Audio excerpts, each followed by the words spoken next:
একজন দুঃখিনী মা, আমার একমাত্র ছেলের বয়স ছিল 13 বছর 3 মাস। সে 5 ওয়াক্ত নামাজ পড়তো, রোজা রাখতো। আমি নিষেধ করা সত্ত্বেও সে প্রায় কবর জিয়ারত করত।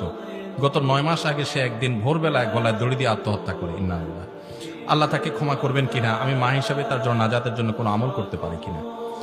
আহা, এই অভাগিনী মা, তার জন্য আমরা দোয়া করি। আর তার প্রশ্ন উত্তর দিচ্ছি মা আপনার, যে আপনার ছেলে যখন এরকম টেন্ডেন্সি দেখা গেছে যে তার মন মানসিকতা খারাপ, মুভমেন্ট খারাপ, আত্মহত্যার ভয় হতে পারে, এটা অনেক সময় মানসিক রোগ থেকে হয় মানুষের মধ্যে। যদি এরকম হয় তাহলে সেক্ষেত্রে অভিভাবকদের উচিত ভালো সাইকিয়াট্রিস্ট, ভালো সাইকোলজিস্ট দেখানো, ভালো কোনো আলেমকে দেখানো, কাউন্সিলিং করা এবং তার ট্রিটমেন্ট করা, এটা করা উচিত। যাই হোক, যেভাবে হোক, যে কারণে হয়েছে, কেন হয়েছে, আমরা ডিটেল যাই না। মূল কথা হলো যে আত্মহত্যা করে মারা গেলে তার জন্য দোয়া করা যাবে কিনা।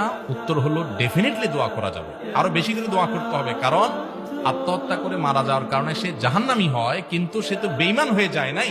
মুসলমান অবস্থায় যদি আত্মহত্যা করে, তার অন্যায় হয়েছে, সে গুনাহের কাজ করেছে, এখন তার জন্য আল্লাহর কাছে মাফ চাওয়া যাবে। আর আল্লাহ চাইলে মাফ করতে পারেন।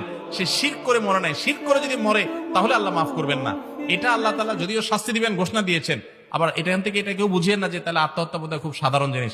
আত্মহত্যা করা কাবিরা গুনাহ, এরকম কাবিরা গুনাহ হাদিসে আছে চিরকাল জাহান্নামে থাকবে, এরকমও আছে। অবশ্য সেই হাদিসের ব্যাখ্যা বেশিরভাগ মুহাদ্দিসরা বলেছেন যে এর অর্থ হলো যে ওই ব্যক্তি যদি আত্মহত্যাকে বৈধ মনে করে, আজকাল মানুষ মনে আমার শরীরে আমি যা ইচ্ছা তা করবো, এরকম মানসিকতা থেকে যদি করে, তাহলে তো সে ইমানই হারা, সেই ক্ষেত্রে সে স্থায়ী জাহান্নামী হবে। কিন্তু জাহান্নামে যাবে আত্মহত্যা করলে। নবী সাল্লাল্লাহু আলাইহি ওয়াসাল্লাম আত্মহত্যা যে করে মারা যেত তার জানাজা পড়তেন না।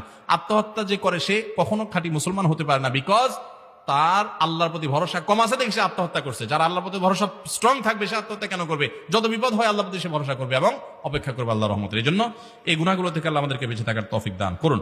তবে এই ছেলের জন্য আপনি অবশ্যই মা হিসাবে দোয়া করতে পারেন এবং আল্লাহ তাকে রহম করতেও পারেন।